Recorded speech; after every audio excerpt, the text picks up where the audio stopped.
I guess the first thing I want, just to get us started talking, what's your first musical memory? The first time you remember music being around? Wow. That's a great question. But I'm gonna say the first like vivid memory of like music is actually my grandfather gave me a trumpet Okay. when I was like 5, and yeah, and that's like my first musical memory in regards to like the instrument.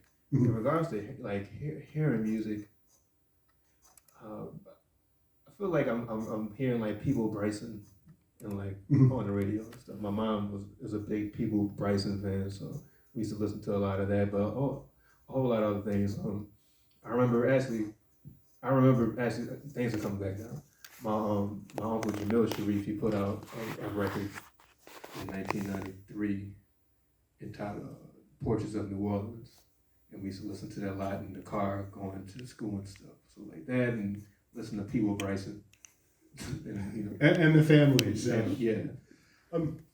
Explain the musicians in your family and the lineage of it, since we started touching on that. Yeah, for sure. So, I'm a member of the Humphrey Sharif legacy.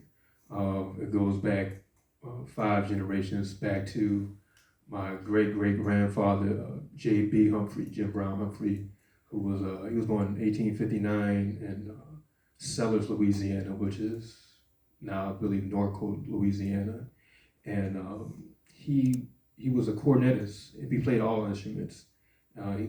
Early on in his younger days, he was actually like a part for an opera. He was playing in a pit orchestra, and he went on to teach a lot of who are people who are recognized as the first generation of jazz musicians. He helped establish a lot of the early brass bands in the late 19th century.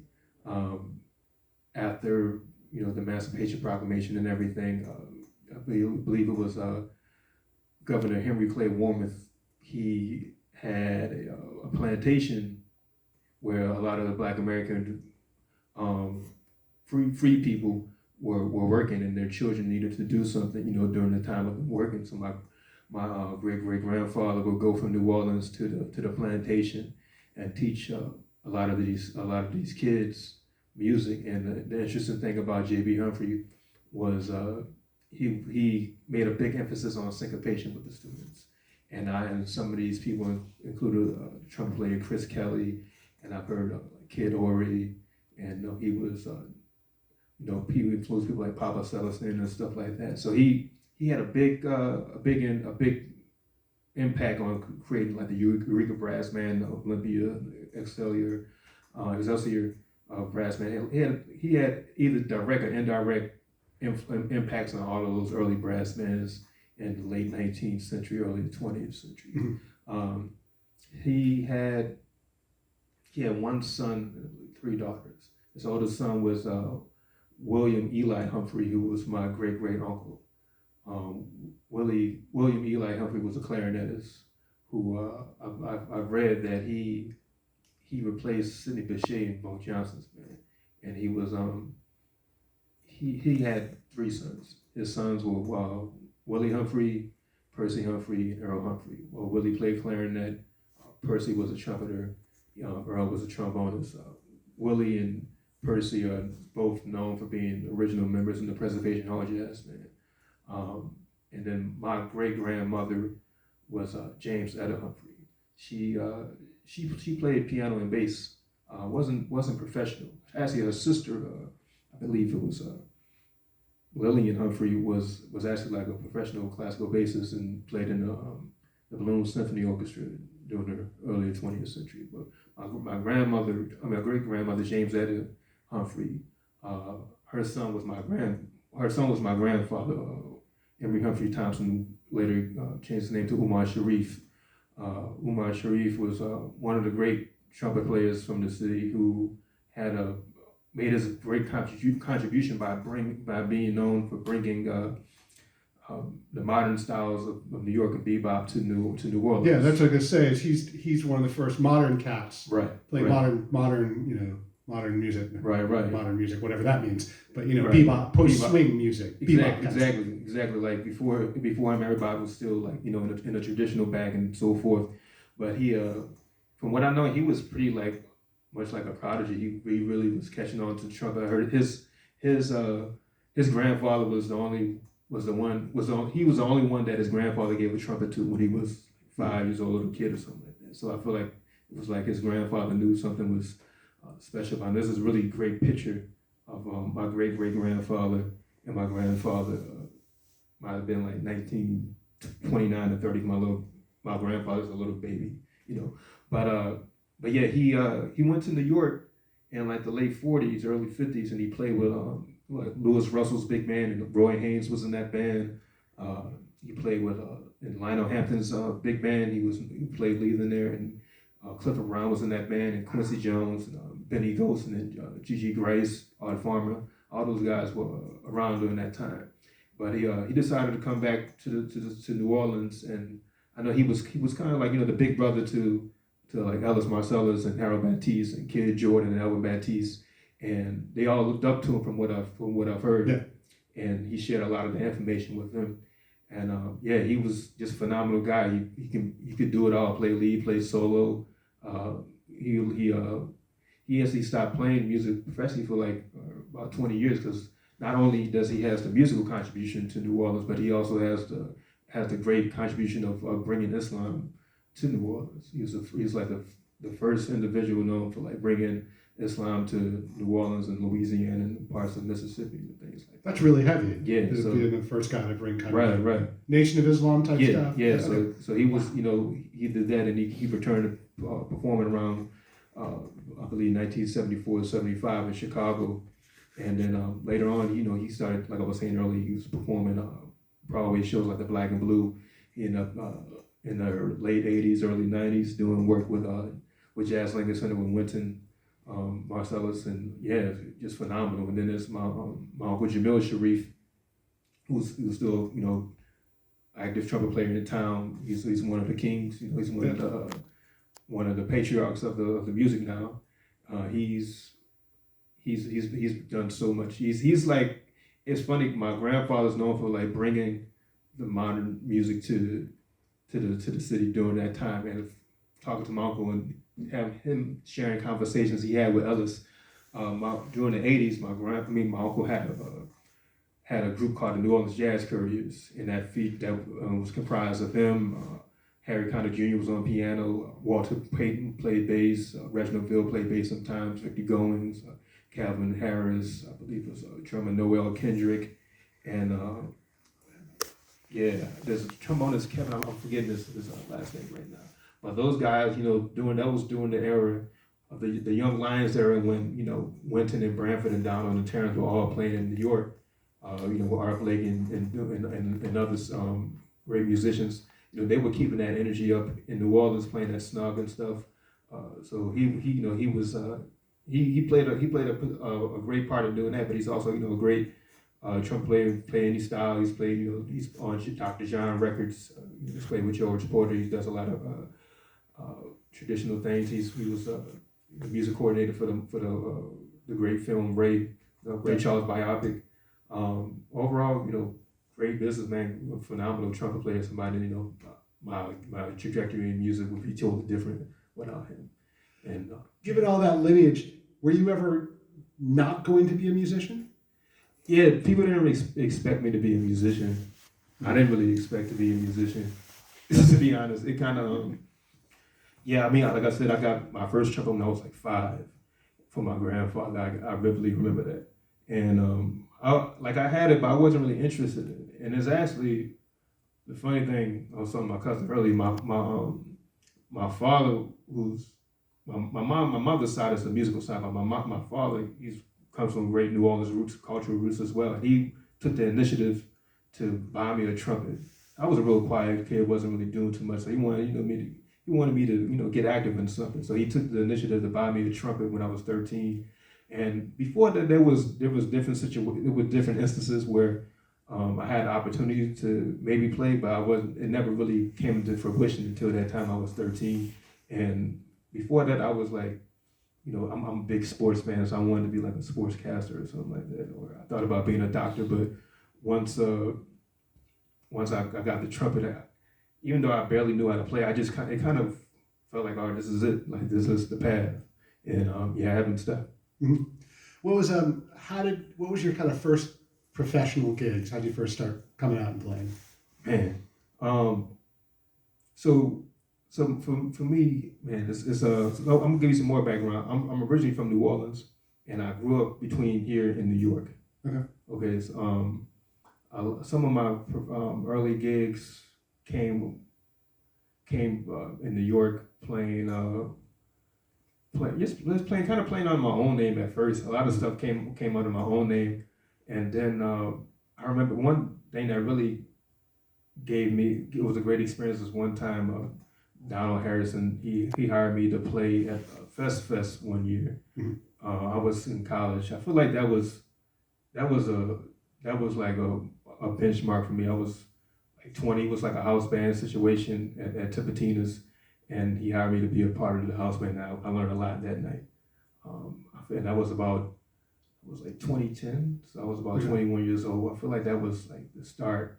And then I graduated from college that following year, 2011, and started, playing with some of my peers, Gregory Ajid, Max Moran, and folks at the Maison and stuff. And then a lot of, the other things have just developed from there, between here in New York and other places. So you're still living? Obviously, you're still living here. Yeah, are you traveling back and forth to? I'm here for right now. I'm here at this moment. Like I've been back. I was living in Doha, Qatar for about a year and a half from 2017 to 2019, and I returned to New Orleans in April 2019. Now, what brought you there, of all places? Man, it was just the universe. Okay. I went out there to play a residency at the St. Regis Hotel, and coincidentally, I had some family out there, and I just decided to take another route. I mean, I feel like it's nothing new. Like a lot of musicians in history are known for taking time to live abroad for extensive amounts of time, and I felt like that was my moment to experience that. And it was I was out there for about a year and a half, and it was. Did that affect or change your music in any way, or the way you play? Definitely. When I was over there, I got to experience a lot of different traditional musics, and one specifically was traditional Sudanese music. There was a lot of musicians who I met from Sudan. I would like learn their music, just picking up new melodies. I felt like that brought a new layer of openness to my playing. But it gave me time. It gave me time, since I was so far removed from the U.S. It gave me time to kind of digest all my experiences up until that point, and kind of delve into the music from in a more isolated situation where I had a different experience, like had a different type of clarity versus being in within the environment that's heavily saturated with the music and the culture. Being away for a while, I feel like I had time to just kind of be in a bubble and like really get more specific on like understanding the music as best as I could at that time. Do these traditional Sudanese melodies or anything you learned about there, does that work its way into your playing now? Yeah, I feel like the sensibilities of it. There's some songs that I still haven't. I've been wanting to incorporate into my set list, and I haven't done yet.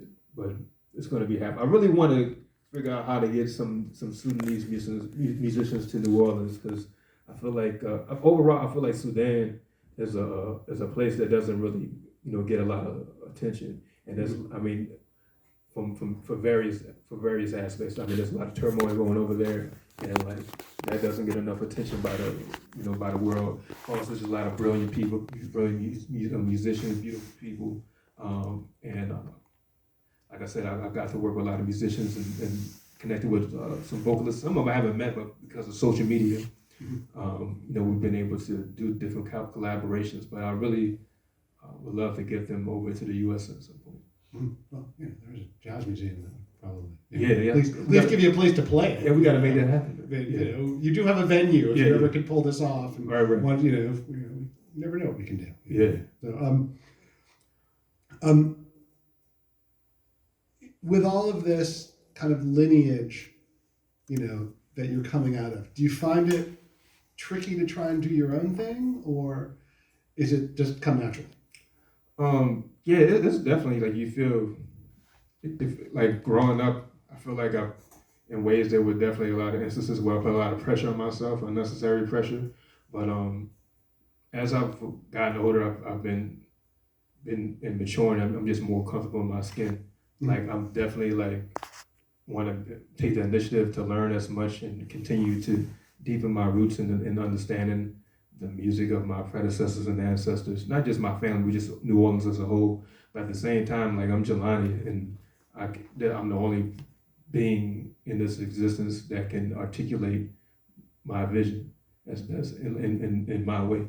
So I have to I live in those dualities, and I don't. And as I grow to become more, as I grow as a man, as a person, like those, I'm becoming more and more comfortable with that. And I'm excited because I'm planning to record some music within the next month or two, and I feel like just bringing all of this together, it's gonna be a real treat to share with the world, and also, but like I think it's important to I think as Gillespie said, have one foot in the past and one foot in the future, because a lot of the lineage, their contributions, definitely has influence on the way I approach music and approach my originality, and I think it also, me being the latest addition to the lineage, I think it gives me an opportunity to reinterpret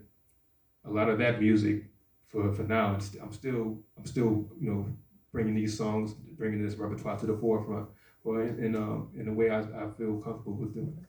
Mm-hmm. The music you're going to be recording, is it stuff you've composed, or is it standards, more traditional stuff? Or it's going to be it's going to be a lot.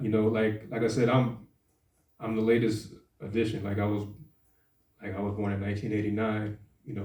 So like it's going to be it's not just going to be like, it's going to be originals. It's going to be some. I would definitely want to do some. There's going to be some covers, but also not just like within the quote unquote jazz idiom, like I grew up in like the 90s and 2000s, so like hip hop, R&B, all those things. I mean, we're in a world, I think the young musicians, we have to be very knowledgeable of music overall. Like we have to be able to play strum whistle barbecue, but also I need to know how to write a string quartet. I need to know about Jay Dilla. I need to know this Tupac record. I need to know these Earth, Wind and Fire horn lines, so I want to be. I think it's important for me to not get so caught up in what my predecessors do, but be present to where I'm at and while I'm alive, and be current with the people who are here. Yeah, because when you think about it, Dizzy Gillespie, for instance, was playing the music of his time, right, and turning that into jazz standard. Right. It's important, I think, like you're saying, for people of this time to be playing the music at this time and doing it in a jazz fashion. Exactly, because I feel like I've really been focusing on my lane. Being in my lane is where I can develop and evolve to the best me. At the end of the day, I can never be my uncle. I can never be my grandfather. I can never be my great-great-grandfather. I can learn a lot from them, but for me to be my best, I have to embrace who I am. And I think, it's a balance. I feel like, individuality can sometimes be stigmatized, but I feel like for us to be our best self, we got to be ourselves, And like I said, as I've gotten older, I've been able to tap into that and be more confident about that, but still like always studying, because when you make your statement, when you make a contribution, I feel like it's best to be a part of something that's bigger than you, and be informed by something that's bigger than you. Whereas if you're just just doing something based on your experience as separate from everything else, it may be a shallow. This is not an absolute answer, but it's just the way I see it. When I observe the people I have a lot of reference for, like I see, they were definitely in their own thing. Coltrane, Miles, definitely great individuals, unique individuals, really about their, their interpretation and perspective on life, music, art. But at the same time, you still can tell they were part of something bigger than them, and that's what I'm striving for. What other, besides your gig in 2 weeks here, where else can people see you play? You can catch me every Sunday at the Peacock Room inside the Hotel Fontenot. Okay. Technology. It's all good. The Peacock Room every Sunday inside of the Hotel Fontenot. I play like once a month, pretty much, at Bar Marilou. I just played there last night. I'm playing. Well, where's the Bar Marilou? It's on the Carondelet, right before Poitras. Okay. I'm actually playing there on Valentine's Day with the same group we had today. For those of you looking for a good date. Yeah. Bring your lovers. Bring yourself and find a lover. We'll be there on Monday, Valentine's Day. What else is coming up? I'm playing some dates at there's a restaurant, Capulet, that I do some duo things with the guitarist Max Bronstein. Next Friday I'm going out to I'll be in New Hampshire with the Adonis Rose with the Nojo 7. We're doing some things. We're doing a quick hit out there next Friday the 18th. Mm-hmm. But you can find me regularly, at the Capulet, Bar Marilou, Peacock Room, and catch me all here. The high class joints. Yeah, places like that. I got one more question for you. Yeah. What do you listen to at home for when you're just like cooking or hanging out or relaxing? Man, it depends. Like last year, man, I was really into Busta Rhymes put out this new record. Mm-hmm. It's ELE Part 2. I forgot what it is. Like ELE is an acronym for something, but I can't think about it right now. Well, Busta Rhymes is like one of my favorite MCs. Mm-hmm. Like his rhythmic and his voice and his pitch, like his ideas is just amazing. So he hadn't released a record in a while, so I was listening a lot to that. And there's another MC, MF Doom.